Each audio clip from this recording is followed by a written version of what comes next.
오늘 본문 여호수아 23장 1절부터 16절까지를 저와 여러분이 교대로 번갈아 교독하시겠습니다. 여호와께서 주위의 모든 원수들로부터 이스라엘을 쉬게 하신 지 오랜 후에 여호수아가 나이 많아 늙은지라 여호수아가 온 이스라엘 그 장로들과 대장들과 재판장들과 연장들을 불러다가 그들에게 이르되 나는 나의 하나님이로다. 너희의 하나님 여호와께서 너희를 위하여 이 모든 나라에 행하신 일을 너희가 다 보았거니와 너희의 하나님 여호와 그는 너희를 위하여 싸우신 이시니라. 보라 내가 여기서부터 해지는 현태까지 남아있는 나라들과 이미 열한 모든 나라를 내가 너희를 내 진리와 너희 지파에게 기업하게 하였느니라. 너희의 하나님 여호와 그가 너희 앞에서 그들을 쫓아내사 너희 목전에서 그들을 떠나게 하시리니 너희의 하나님 여호와께서 너희에게 말씀하신 대로 너희가 그 땅을 차지할 것이라. 그러므로 너희는 크게 육성 모세 율법책에 기록된 것을 다 지켜 행하라. 그것을 떠나 자기가 실천하지 말라. 너희 중에 남아있는 이 민족들 중에 들어가지 말라. 그들의 신들의 이름을 부르지 말라. 그것들을 가리켜 맹세하지 말라. 또 그것을 섬겨 그것들에게 절하지 말라. 오직 너희 하나님 여호와께 하리라. 오늘 가져갈 것 같이 하라. 이는 여호와께서 강대한 나라들을 너희 앞에서 쫓아내셨으므로 오늘까지 너희에게 맞선 자가 하나도 없었느니라. 너희 중 한 사람이 생명을 쫓으리니 이는 너희 하나님 여호와가 너희에게 말씀하신 것 같이 너희를 위하여 싸우시리라. 그러므로 스스로 조심하여 너희의 하나님 여호와를 사랑하라. 너희가 만일 대보하여 너희 중에 빠져남아있는 이 민족들을 친근히 하여 서로 분열하며 피차 왕래하면 확실히 알라. 너희의 하나님 여호와께서 이 민족들을 너희 목전에서 다시는 쫓아내지 아니하시리니 그들이 너희에게 올무가 되며 덫이 되며 너희의 옆구리에 채찍이 되며 너희의 눈에 가시가 되어서 너희가 마침내 너희의 하나님 여호와께서 너희에게 주신 이 아름다운 땅에서 멸하리라. 나는 오늘 너를 온 세상에 가는 길로 가려니와 너희 하나님 여호와께서 너희에게 위하여 말씀하신 모든 선한 일이 하나도 틀리지 아니하고 다 너희에게 은혜요 완전히 하나도 없음을 너희 모든 사람의 마음과 뜻에 아는 거라. 너희의 하나님 여호와께서 너희에게 말씀하신 모든 선한 말씀이 너희에게 임한 것 같이 여호와께서 모든 불길한 말씀도 너희에게 임하게 하사 너희의 하나님 여호와께서 너희에게 주신 이 아름다운 땅에서 너희를 멸절하기까지 하실 것이라. 만일 너희가 너희의 하나님 여호와께서 너희에게 명령하신 언약을 범하고 가서 다른 신들을 섬겨 그들에게 절하면 여호와의 진노가 너희에게 미치리니 너희에게 주신 아름다운 땅에서 너희가 속히 멸망하리라 하니라. 기도하시겠습니다. 하나님, 이스라엘이 비록 약속의 땅을 유업으로 얻었지만 그들이 하나님을 한결같은 마음으로 신실하고 충성되이 섬기며 경외하지 않는다면 그들의 미래 소망이 없음을 촉구하고 또 일깨워주는 여호수아의 이 말씀이 우리들 심령 속에도 울려 퍼짐으로써 우리들 평생에 하나님 사랑하기를 멈추지 않고 그치지 아니할 수 있는 은혜 허락하여 주시옵소서. 모든 말씀 예수님의 이름으로 기도드립니다. 아멘. 오늘은 여호수아 23장과 24장을 같이 살펴봄으로써 여호수아서를 마치도록 하겠습니다.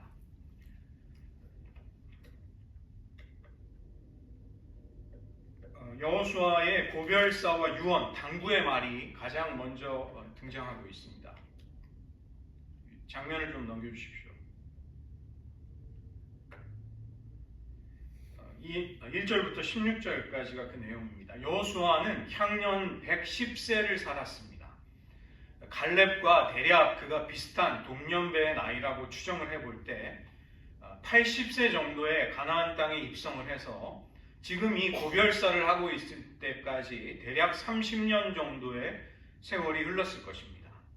모든 원수들로부터 이스라엘에게 안식을 주신 오랜 세월이 흘렀고 가나안 족속들과의 전쟁이 실질적으로는 오래전에 끝났던 것입니다. 물론 아직도 일부 지역에서는 싸움과 갈등이 벌어지고 있었지만 이스라엘은 이미 이 가나안 땅에서 주는 풍요로움을, 하나님의 복을 누리고 있었습니다. 우리 역시도 누군가가 유언을 하는 것을 듣게 될 때 그것을 경솔하거나 가볍게 들을 수는 없는 것이죠. 자신의 생애의 마지막에 허튼 소리를 하거나 농담을 하기는 어렵습니다. 가장 절실하고 해주고 싶은 말을, 그 몇 마디의 짧은 말을 남기는 것이죠. 지금 여호수아가 오늘 23장에서 자신의 고별사를 이야기하고 있는 분위기가 바로 그런 것입니다. 여호수아는 이스라엘의 하나님 여호와께서 행하신 일, 즉 하나님께서 너희들을 위하여 싸워주신 일들을 내가 상기시켜 주겠다 이야기하죠. 23장 3절의 말씀을 보시면 너희의 하나님 여호와께서 행하신 일을 너희가 다 보았노라. 그리고 체험했노라. 그분은 너희를 위하여 싸우신 분이시다. 이렇게 하나님을 묘사하고 있습니다. 가나안 전쟁의 승리라는 것은 이스라엘의 용맹과 지혜와 군사력으로 얻은 승리가 아니었습니다. 하나님께서 그들과 함께 하셔서 대적들을 이스라엘의 손에 넘겨주셨기 때문에 이스라엘에게는 승리가 온 것입니다. 아직 남아있는 일부 지역의 정복도 하나님이 주실 것을 말씀하십니다. 그러나 단 여기에는 전제 조건이 한 가지 있습니다. 하나님과의 관계를 어떻게 세워나가고 유지하느냐, 이 문제가 결정적으로 중요한 것입니다. 오늘 본문 23장 5절을 보시면 이미 결정이 나고 사실상 끝난 전쟁, 그 승리의 달콤한 열매를 맛보고 있지만 하나님은 또 그들에게 너희가 그 땅을 차지할 것이라 이렇게 말씀하십니다. 가나안 전쟁과 정복, 그리고 우리의 신앙생활에는 바로 이런 비슷한 부분이 있습니다. 하나님이 그리스도 안에서 우리를 위해 위대한 일을 이미 행하셨습니다. 우리를 그리스도와 연합시켜 주셔서 우리는 지금 자유를 누리고 있죠. 그러나 동시에 하나님은 우리를 보호하시고 인도하셔서 우리의 구원이 완성에 이르게 하실 것입니다. 그 때문에 우리는 이 땅에 사는 동안 아직도 영적인 투쟁, 전쟁을 하고 있고 여전히 사랑으로 세워나가야 할 하나님과의 관계, 이 관계 속에 우리는 놓여 있는 것이죠. 이미 이루어졌지만 아직 완성이 되지 않았다. 그래서 우리의 구원을 이 신학자들은 already not yet, 이미 이루어졌지만 not yet, 아직 완성에, 절정에 이르지는 않았다. 이렇게 부릅니다. 제2차 세계대전을 결정지은 날을 D-Day라고 부릅니다. D-Day. D-Day는 1944년 6월 6일입니다. 연합군은 대규모의 병력을 이끌고 그날 노르망디 해변의 상륙작전을 성공함으로써 결정적인 승리를 거두게 되었습니다. 이 전쟁의 승패가 사실상 그날 결정이 된 것이죠. 그래서 D-Day, Decisive Day, 결정적인 날이다 이렇게 말합니다. 그러나 2차 세계대전이 완전히 종결이 된 날은 독일이 베를린을 함락당하고 무조건 항복을 선언한 날인데 이 날은 1945년 5월 8일입니다. 그리고 독일 편에 섰던 일본 제국주의가 무조건 항복을 천황이 선언한 날이 1945년 8월 14일이에요. 그래서 우리나라의 광복절이 그 다음날 일제가 패망을 하고 1945년 8월 15일이 된 것이죠. 이미 승리했지만 우리는 아직도 싸워야 할 전쟁이 남아있고 달려가야 할 길이 아직은 우리 앞에 있는 것입니다. 여호수아가 이제 그것을 일깨워주고 있는 것이죠. 너희의 땅을 차지하게 하실 것이다, 하나님께서. 그를 위해서 23장 7절 결정적인 요구입니다. 너희 중에 남아있는 이 민족들 중에 들어가지 말라. 그들과 화친을 맺거나 친밀하게 지내거나 아들과 딸을 통혼을 하지 말아라. 이렇게 명령합니다. 그들의 신들의 이름도 부르지 말고 신들의 이름으로 맹세도 하지 말고 그 우상들을 섬겨 절하지도 말아라. 왜냐하면 우상을 섬기고 사랑한다면 우리가 여호와 하나님을 온 온전히 사랑하지 못하게 되기 때문이죠. 23장 10절을 보시면 이스라엘의 군사 한 명 앞에서 적들의 군사 1000명이 쫓겨서 도망을 쳤습니다. 여호와께서 그들과 함께 해주셨기 때문에 그런 일이 일어난 것입니다. 그러나 만약 그 땅에 남아있는 가나안 민족들과 가까이 하고 더불어 혼인을 하고 그들의 신을 섬기며 여호와를 배반하게 된다면 어떻게 될 것인가? 23장 13절 하나님이 그 가나안 민족들을 마지막까지 쫓아내지 않으실 것이다. 그러면 남아있는 가나안 민족들과 그들의 우상은 이스라엘을 사로잡는 올무와 덫이 되어서 그들을 넘어지게 할 것이라는 것입니다. 옆구리와 눈을 찌르는 채찍과 가시가 되어서 하나님이 주신 아름다운 땅에서 파멸하게 될 것이다. 그렇게 경고하시는 것이죠. 그 가나안 땅에 거하고 있는 이스라엘 민족, 거주민을 토하여내는 땅이 될 것이다. 저주받은 땅이 될 것이다. 그들은 기업과 언약을 잃어버린 채 온 세계로 쫓겨나 뿔뿔이 흩어지는 가련한 운명이 된다는 것이죠. 실제 이스라엘이 1948년도에 그 이스라엘 공화국을 세우기까지 2000년의 세월을 결국은 멸망당해서 전 세계를 떠돌았던 것입니다. 그래서 이스라엘이 이제 가나안 땅의 풍요와 안식을 누리느냐, 그걸 대대손손 얼마나 잘 먹고 잘 사느냐, 이게 중요한 문제가 아니라는 것입니다. 생과 사를 가르는 가장 중요한 일은 무엇인가? 스스로 조심하여 여호와를 사랑해야 한다. 하나님을 한결같이 계속 사랑할 수 있어야 한다. 여기에 너희들의 모든 것이 달려있다. 너희들의 미래, 너희들의 후손의 운명이 거기에 달려있다 말씀하십니다. 14절을 보시면 여호와의 모든 선한 말씀이 나오지만 15절 여호와의 모든 불길한 말씀도 나옵니다. 여호와의 모든 불길한 말씀이 마치 여호와의 모든 선한 말씀이 이루어진 것처럼 하나님을 배반한 이스라엘에게 여호와의 모든 불길한 말씀도 이루어질 것이다. 남김없이 이루어질 것이다. 굉장히 무서운 경고이죠. 여호와의 모든 선한 말씀이라는 것은 이스라엘을 사랑하셨기에 하나님이 그들에게 주시겠다고 약속하신 모든 것들이죠. 그렇다면 여호와의 모든 불길한 말씀은 언약을 범하고 다른 신들을 섬겨 절할 때, 즉 언약 백성의 정체성을 저버리고 그 관계의 신실함을 던져버렸을 때 하나님이 행하실 모든 일들이 여호와의 모든 불길한 말씀이 되는 것입니다. 대표적으로는 신명기 28장에 보면 엄청난 분량의 축복은 앞에 조금 나오고 뒤에는 그 몇 배가 되는 저주에 대한 말씀이 나오는데, 그런 게 바로 여호와의 모든 불길한 말씀이죠. 두 번째로는 여호수아가 모든 이스라엘의 지파들을 불러 모아 세겜에서 대회를 열게 됩니다. 큰 성회를 여는 것이죠. 23장에서 여호수아의 고별사 유언은 그 앞에 23장 1절을 보시면 이스라엘의 지도자들을 불러서 했던 고별사였습니다. 장로들과 수령들과 재판장들과 관리들을 불러다가 당부를 했다면 24장의 세겜 대회를 개최했을 때 이때 여호수아가 했던 연설, 사실상의 설교죠. 여호수아의 연설은 모든 백성을 향한 것입니다. 24장 2절에 보시면 여호수아가 모든 백성에게 이르되 이렇게 말씀하고 있죠. 그래서 24장 1절부터 13절까지 여호수아는 먼저 역사적인 사실을 떠올리게 해주는 것입니다. 너희들 역사 가운데 이스라엘의 역사 속에 어떤 일이 있었느냐, 이걸 말씀하는 이유는 하나님과의 언약을 새롭게 할 수 있도록 그들의 마음을 준비시키기 위함이었습니다. 우리는 우리의 마음과 기억과 의식, 생각 속에 하나님을 잊지 말아야 하겠습니다. 그분이 행하신 일을 기억하고 헤아려 우리들의 마음에 간직하고 떠올릴 수 있어야 한다는 것입니다. 그게 되지 않는다면 큰 문제가 생깁니다.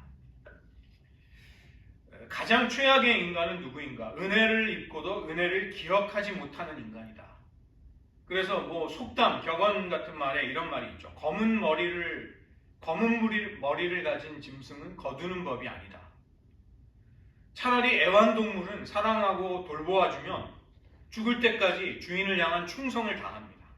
그러나 인간은 사랑하고 은혜를 베풀어 주어도 자기의 이익과 자기의 처지에 따라 아주 쉽게 변해버리죠.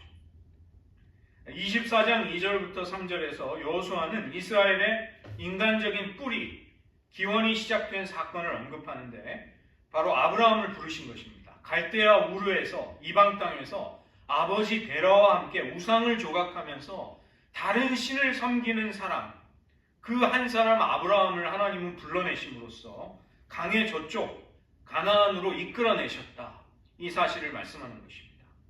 아브라함이 그 평범하고 보잘것없는 인간적인 뿌리, 한 사람 아브라함으로부터 기원했다는 말이 아니라 그와 그의 후손을 이끌어내셔서 인도에 나가신 하나님의 역사, 하나님의 사랑과 권능, 즉 이스라엘의 그 기원은 신적인 기원이 있다는 것이죠.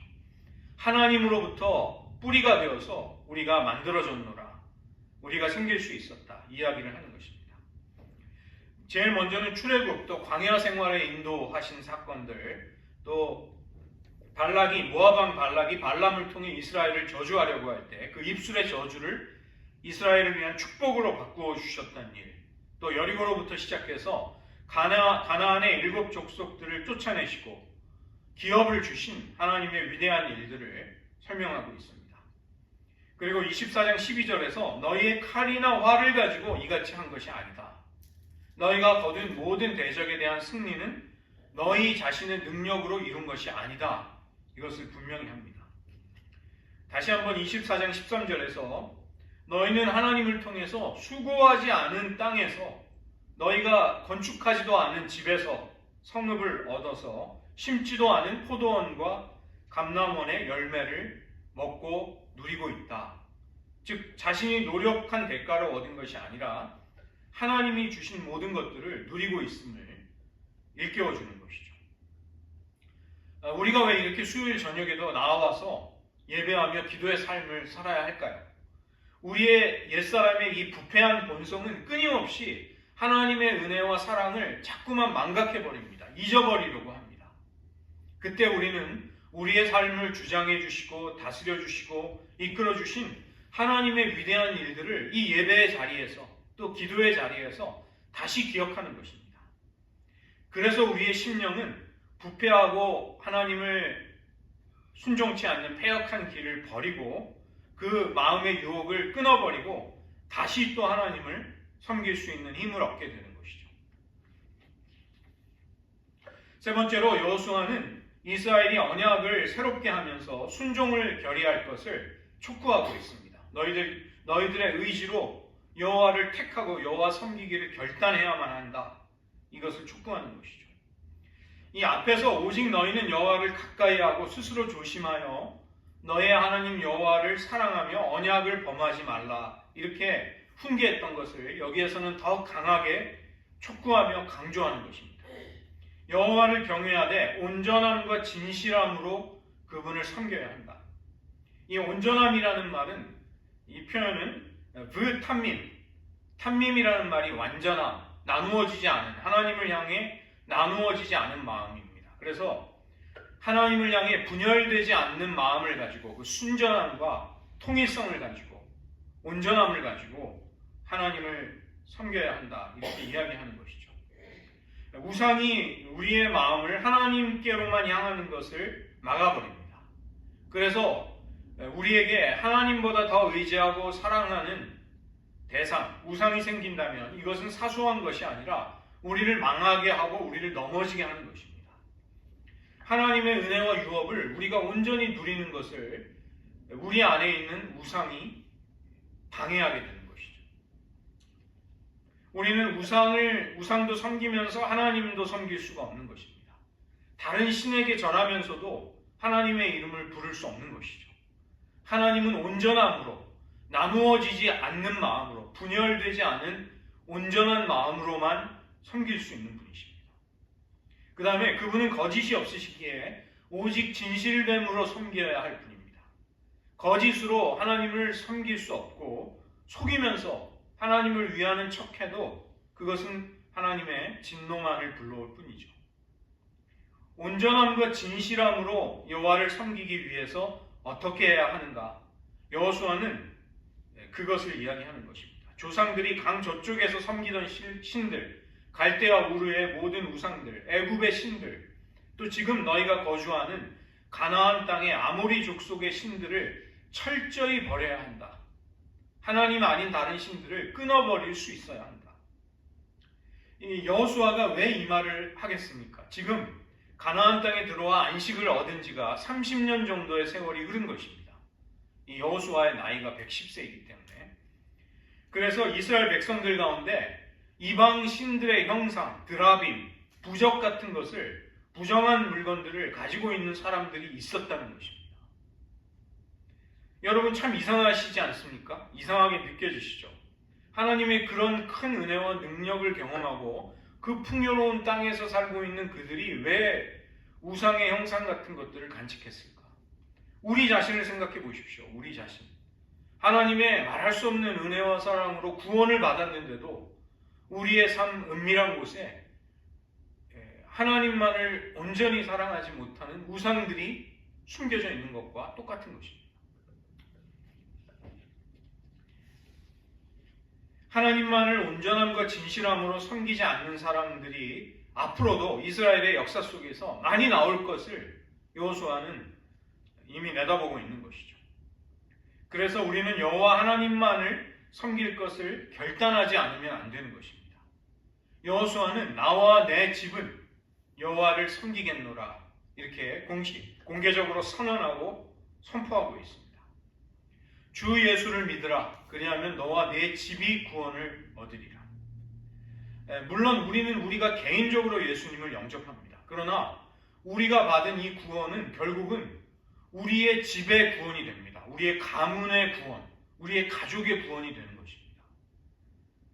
나의 가족이 여호와를 섬겨 구원을 받든지 다른 신들을 섬겨 멸망을 받든지 우리는 두 갈래의 길 중에 하나를 가게 되는 것입니다. 익숙해지고 타성에 젖어서 어느새 타협에 빠질 유혹에 처하고 있는 이스라엘 백성들은 이제 여호수아의 촉구에 따라 해마다 세겜에 모여서 여호와의 언약을 재다짐하지 않으면 안 되는 것이죠. 내가 하나님을 충성하겠노라, 헌신하겠노라, 언약에 따라 하나님만을 섬기겠노라, 이 언약을 갱신하는 일을 계속해야 하는 것입니다. 우리는 누구도 완전하지 않습니다. 내가 죽는 날까지 나는 믿음을 정말 잘 지킬 수 있다고 스스로를 자신할 수 있는 사람은 아무도 없습니다. 우리도 여호수아 앞에 지금 서 있는 이스라엘 백성처럼 성령님의 음성과 경고와 우리를 촉구하시는 그 말씀을, 그 인도를 날마다 따라야 하고 날마다 들어야 하는 것이죠. 새벽마다, 아침마다, 또 주중에 생활할 때, 시시때 때로, 저녁 때, 잠들기 전에 우리는 기회가 닿는 대로 나에게 베푸신 하나님의 은혜와 사랑에 대해 감사하고 하나님을 향한 사랑과 충성과 헌신을 다시 고백드리는 일을 해야 하는 것이죠. 너는 누구를 섬기느냐? 너의 집, 너의 가족, 너의 식구들은 여호와를 온전함과 진실함으로 섬기느냐? 바로 여호수아가 묻고 있는 질문입니다. 만약 그렇지 않다면 우리들의 삶의 어딘가에는 우상이 스며들어 있을 것입니다. 우상의 악한 영향력이 우리와 하나님 사이에 세워져야 할 순전하고 깊은 사랑의 관계를 훼손하고 망가뜨리고 있다는 것입니다. 그러기에 스스로 조심해야만 합니다. 정신을 바짝 차리라는 것입니다. 하나님과의 관계를 계속해서 재확인하며 재결단하라. 여호수아는 당부합니다. 네 번째로 여호수아는 충격적인 말씀을 합니다. 24장 19절을 보십시오. 너희가 여호와를 능히 섬기지 못할 것이다. 거룩하고 질투하시는 여호와 하나님이 너희의 잘못과 죄악을 사하지 않으실 것이다. 이렇게 말씀합니다. 아주 절망적이고 암울하게 들리죠. 너희는 어떤 소망도 가질 수 없다. 너희들은 쓰레기다.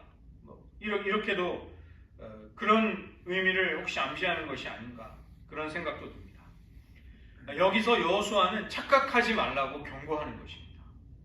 하나님을 진지하게 섬기지 않는 것이 얼마나 위험한가를 너희가 뼈저리게 새겨야 한다. 그것을 일깨워주고 싶어 합니다. 그만큼 강하게 순종과 헌신과 충성됨을 촉구하고 있는 것입니다. 이스라엘은 이미 여리고와 아이성의 전쟁을 치른 다음에 세겜에 있는 그리심산과 에발산의 양쪽에 두 무리로 나누어 서서 양쪽에서 선포되는 축복과 저주의 말씀을 들었습니다. 그리심산에서 축복을 선포하고 에발산에서 하나님께 불순종할 때 임하는 저주의 말씀을 온 이스라엘 백성은 들었던 것입니다. 이제 여기 세겜 언약에서 선포되고 있는 말씀도 마찬가지인 것이죠. 모세가 이미 죽었습니다. 여호수아도 이제 곧 그들의 곁에서 떠나갈 것입니다. 그러나 이 세겜 언약 또 거기에서 선포되는 말씀은 이스라엘 민족 가운데 여전히 울려 퍼지고 이스라엘 백성들 마음, 그들 심령에 여전히 유효하게 살아있어야 한다는 것입니다. 여호와를 버리면 그분이 주신 모든 것을 잃어버리게 될 것이다. 이것은 그분을 신뢰하고 따를 때 받게 될 은혜와 축복만큼이나 강조되어야만 한다는 것입니다. 출애굽기 34장 14절을 보시면 너는 다른 신에게 절하지 말라. 여호와는 질투라 이름하는 질투의 하나님이니라. 하나님이 자기의 이름을 히브리어로 칸나, 질투, 나는 칸나라고 이름하는, 질투라고 이름하는 하나님이다. 이렇게 말씀하셨습니다. 우리가 비교의식 속에서 남을 시기 질투하는 그것을 말하는 것이 아니라 하나님의 질투는 거룩하며 홀로 영광을 받으실 하나님의 신적인 성품, 그분의 속성으로부터 나오는 이름입니다.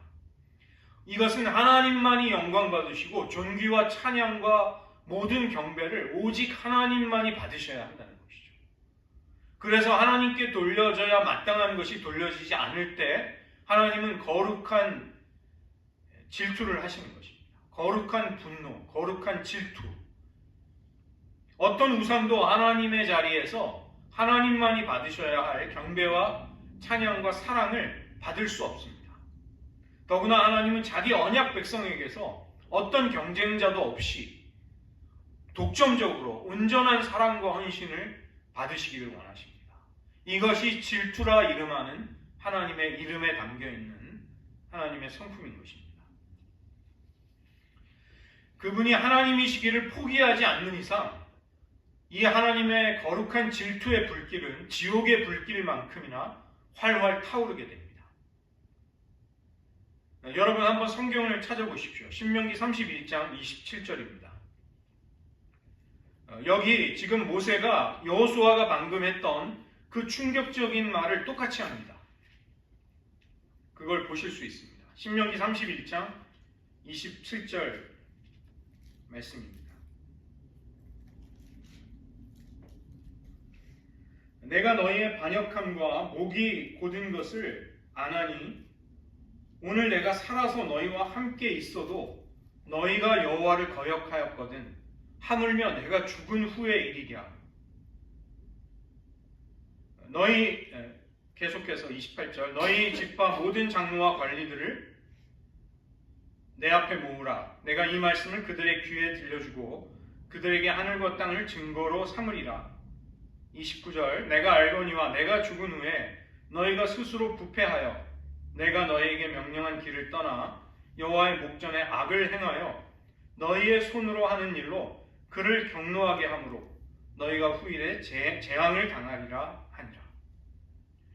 여러분 신명기가 하나님의 언약의 땅을 받기 위해서 이제 모압 평지에서 요단강을 건너기만 하면 되는 이스라엘의 젊은 세대들에게 했던 모세의 설교입니다. 이 31장이면 이제 신명기가 거의 끝날 무렵에 모세가 이야기하는 말은 굉장히 충격적인 것이죠.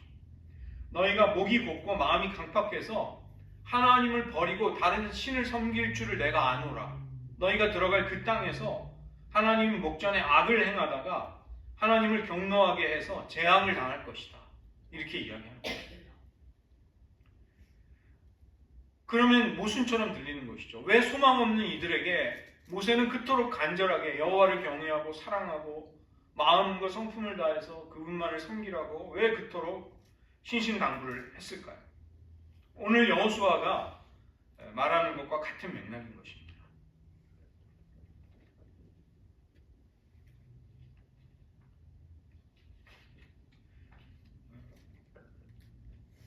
32장 46절부터 47절을 보시면 모든 그의 고별 설교, 신명기의 말씀을 마치고 나서 모세가 덧붙이는 말이 32장 46절과 47절에 있습니다. 그들에게 이르되, 그 45절을 보시면 모세가 이 모든 말씀을 온 이스라엘에게 말하기를 마치고, 즉 신명기의 모든 설교를 마친 다음에 46절 그들에게 이르되, 내가 오늘 너희에게 증언한 모든 말을 너희의 마음에 두고 너희의 자녀에게 명령하여 이 율법의 모든 말씀을 지켜 행하게 하라. 이는 너희에게 헛된 일이 아니라 너희의 생명이니. 모세가 당부한 모든 말을 기억하고 마음에 간직하고 지키어 행하고 자녀들에게 그렇게 순종하도록 가르치는 것, 이것은 헛된 일이 아니다. 이것은 너희의 생명이다. 이걸 지키느냐 아니냐가 너희들의 구원과 너희들의 파멸을 결정짓게 된다. 그 이야기를 하는 것이죠. 여호와를 경외하고 사랑하며 그분을 온전함과 진실함으로 섬긴다는 것은 아무리 강조해도 부족하지 않습니다. 이것은 이스라엘의 생명이 된다는 것입니다. 가나안에서 너희의 날이 장구하리라. 너희들의 날이 계속되고 소망이 있으려면 그것은 여기에 달려있다. 이 말을 지키느냐 아니냐에 달려있다는 것입니다. 이스라엘은 다시 한번 여호수아의 촉구와 경고 앞에서 언약을 지키기로 결단합니다. 그리고 그 고백을 드리죠. 여호수아는 큰 돌을 여호와의 성소 곁에 상수리 나무에 세우고 그 돌을 증거로 삼는다고 선포합니다. 마지막으로 여호수아의 죽음이 이 끝에 나오고, 이 여호수아의 죽음은 앞으로 암울하고 위태로운 어려운 미래가 펼쳐진다는 것을 암시하고 있습니다. 또 요셉의 뼈를 세겜에 장사 지내는 일이 나오는 것이죠. 24장 29절을 보시면 여호수아의 생애가 아주 아름답게 마무리됐다는 표현이 나옵니다. 여호수아는 원래 모세의 수종자로 시작했습니다. 그런데 그의 생애가 끝날 때 그를 일컫는 말을 보십시오. 여호수아는 여호와의 종으로 그의 생애를 마치게 되는 것입니다. 모세의 수종자로 살았던 여호수아, 그는 자신의 생애를 여호와의 종으로, 하나님을 섬겼던 사람으로 끝마치게 되는 것이죠. 하나님께 충성되이 하나님의 손에 쓰임받은 아름다운 삶으로 그는 기억이 되는 것입니다. 그러나 31절에 보시면 여기에 위태하고 불길한 미래가 암시되어 있습니다. 이스라엘이 하나님을 섬기는 것은 여호수아가 살아있는 동안뿐이다. 그리고 여호수아와 함께 동시대를 살았던 장로들이 생존하는 날은 이스라엘이 여호와를 섬겼다. 그러면 여기 말하지 않은 것은 무엇일까요? 여호수아와 장로들이 더 이상 생존하지 않게 될 때 이스라엘은 더 이상 하나님을 섬기지 않게 된다는 것입니다. 이어지는 이 여호수아 다음에 이어지는 책 사사기가 바로 이 구절에 대한 대답을 해주는 것이죠. 모세가 이미 내다보며 여호수아가 백성들에게 너희가 능히 여호와를 섬기지 못할 것이라고 했던 일들이 일어난다는 것입니다. 요셉의 뼈는 애굽의 매장이 되지 않고 약속의 땅 가나안 세겜에 장사됩니다. 이를 통해서 하나님은 이스라엘의 족장들에게 하셨던 땅에 대한 약속을 남김없이 이루어 주십니다. 이젠 정말로 하나님이 이스라엘 족장들에게 하신 땅에 대한 그분의 약속이 다 이루어졌다는 것을 요셉의 뼈가 가나안 땅 세겜에, 애굽이 아닌 가나안 땅에 매장됨으로써 이제 확증이 되는 것이죠. 마침내 하나님이 자기 백성을 이끌어내신 출애굽이 완전한 의미에서 이제 마무리가 된 것입니다. 우리는 오늘 여호수아서를 통해서 하나님이 그분의 권능과 사랑으로 이스라엘을 모든 대적들 위에 높이시고 원수들을 이스라엘의 손에 넘겨주심으로써 승리케 하셨던 이스라엘의 역사를 떠올리게 됩니다. 하나님은 인간의 공로가 전혀 없이 오직 그분의 은혜와 능력의 팔로 이스라엘을 이끌고 가십니다. 그래서 이스라엘은 아무것도 자랑할 것이 없는 것이죠. 우리 역시 그들처럼 우리도 수고하지 않은 땅에서, 우리가 짓지 않은 집에서, 우리가 농사 짓지도 않은 풍요의 열매들을 먹고 있습니다. 그러나 여호수아는 그의 생의 마지막 순간에 다시 한번 지도자들을 모으고 그 다음에는 세겜에서 이스라엘 모든 백성들을 모아서 그들에게 경고하며 헌신을 다시 한번 촉구하고 있는 것입니다. 너희 중에 남아있는 가나안 민족들 가운데로 들어가지 말라. 그들을 가까이하여 왕래하며 더불어 혼인하지 말라. 너희가 그들의 신들의 이름을 부르며 맹세하고 우상들을 숭배한다면 남아있는 가나안 민족들은 올무와 덫이 되며 채찍과 가시가 되어서 너희들을 멸망시킬 것이다. 그리고 이스라엘의 역사 속에 바로 그 일이 일어나게 됩니다. 모세도 여호수아도 이스라엘 백성들이 거룩하고 전적인 사랑을 요구하시는 이 질투라 이름하시는 하나님을 온전히 섬기지 못할 것을 내다보았던 것입니다. 즉 경고하고 있는 것이죠. 그러나 우리는 이것을 가망 없는, 그 일을 할 수 없는 사람들에게 내리는 쓸데없는 저주라고 여겨서는 안 되겠습니다. 이는 헛된 일이 아니라 이것이 너희의 생명이라. 여전히 하나님을 온 마음을 다해 사랑할 수 있는가, 충성되이 그분만을 섬길 수 있는가가 우리에게 생명이 걸려있는 문제가 되는 것입니다. 이 시간 저희들 말씀을 의지하면서 기도하기 원합니다. 여호수아가 이스라엘 백성들을 그의 생애 이제 마지막에 다시 한번 결단하며 세겜 대회에서 하나님의 언약의 자리로 나아갈 것을 촉구하고 있습니다. 우리 역시 우리의 생사화복이 바로 이 문제에 달려있다는 것입니다. 우리가 구원받은 하나님의 자녀답게 하나님이 주신 아름다운 복을 마음껏 누리며 진정한 행복을 향유할 수 있는 길이 오직 이 문제에 달려있다는 것입니다. 이 시간 저희들 우리의 연약함을 먼저 고백드려야 하겠습니다. 우리의 죄악되고 완악한 마음을 용서해 주시기를 구해야 하겠습니다. 하나님을 계속해서 한결같이 사랑하며 경외할 수 있는 은혜를 주시옵소서. 이스라엘은 안타깝게도 하나님과의 사랑의 관계를 온전히 세우는 일에 실패함으로써 바벨론으로 또 온 나라 민족들 가운데 뿔뿔이 흩어져 쫓겨가게 됩니다. 그들이 바벨론에서 돌아와도 다시 한번 이방 민족들과 통혼하며 여호와를 경외하는 신앙, 언약 백성의 정체성을 지키느냐 아니냐 똑같은 문제로 유혹을 받고 시험을 받는 것이죠. 우리 역시 마찬가지라는 것입니다. 똑같은 본질, 똑같은 위기와 문제가 우리 앞에도 있는 것입니다. 이 시간 저희들 이스라엘 백성들과 동일한 가운데 있는 우리 자신을 깨달아야 하겠습니다. 하나님만을 사랑하며 섬길 수 있는 은혜를 주시옵소서. 하나님, 나와 내 집이 여호와를 섬기기로 결단했다면 그 하나님만을 사랑할 수 있게 하여 주시옵소서. 이 시대 속에서 교회가 바로 그런 성도들을 키워내고 그런 하나님에 관한 진리를 선포하게 하여 주시옵소서. 여호수아의 결단과 촉구의 말씀 앞에서 이 시간 한번 먼저 기도하겠습니다.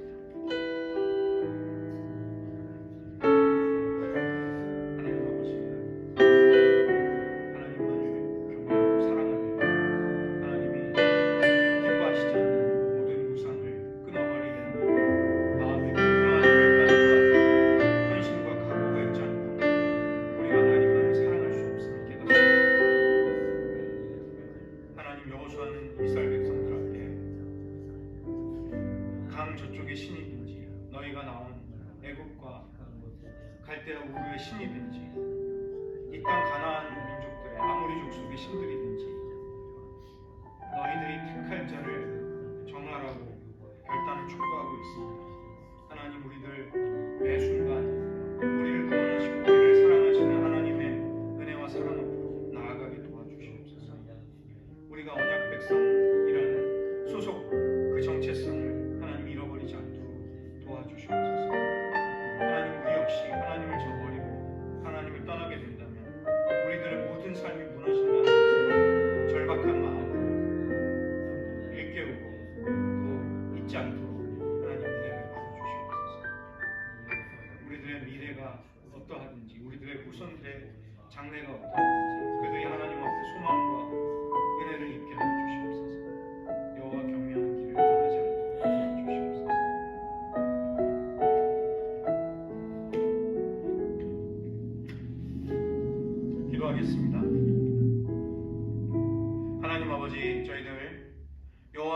여호수아서의 말씀을 상고해 보며 여호수아가 그의 생애의 마지막에 간곡한 마음으로 절박한 심정으로 사랑으로 자기 민족과 지도자들을 향해 결단을 촉구하고 있는 말씀 앞에 이 시간 귀를 기울였습니다.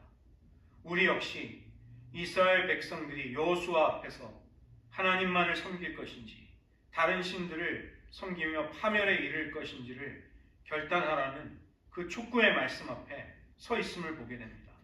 하나님 놀랍게도 모세는 이스라엘이 장차 약속의 땅에서 실패할 것을 내다보았습니다. 여호수아 역시도 너희가 능히 질투라 이름하는 그 거룩하신 하나님을 능히 섬기지 못할 것이라는 충격적인 말씀을 듣게 됩니다. 하나님, 우리들 바로 그런 사람들입니다.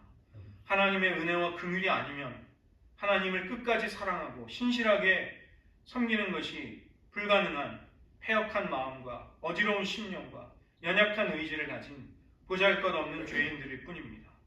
하나님, 그러나 우리 이 시간 이스라엘 백성들이 이 세겜 대회에서 하나님과의 언약 앞에 자신을 다시 헌신하였듯 다시 한번 그리스도의 피로 세워진 새 언약 앞에 우리 자신을 헌신하게 도와주시옵소서. 성령을 통해서 날마다 헌신과 사랑과 충성의 결단이 우리의 심령 속에 새로워질 수 있도록 도와주시고 하나님의 말씀과 진리를 버리며 하나님의 이름을 욕되게 하며 하나님 쫓기를 그치는 이 악한 세대 속에 이 세대를 거슬러 빛의 자녀답게 하나님만을 따르며 섬길 수 있는 은혜를 저희 모두에게 허락하여 주시옵소서. 나와 내 집이 여호와를 섬기겠노라 고백했던 여호수아의 가문처럼 우리들의 가정 역시 함께 하나님을 섬기는 가정이 되게 하여 주시옵소서. 모든 말씀 예수님의 이름으로 기도드립니다.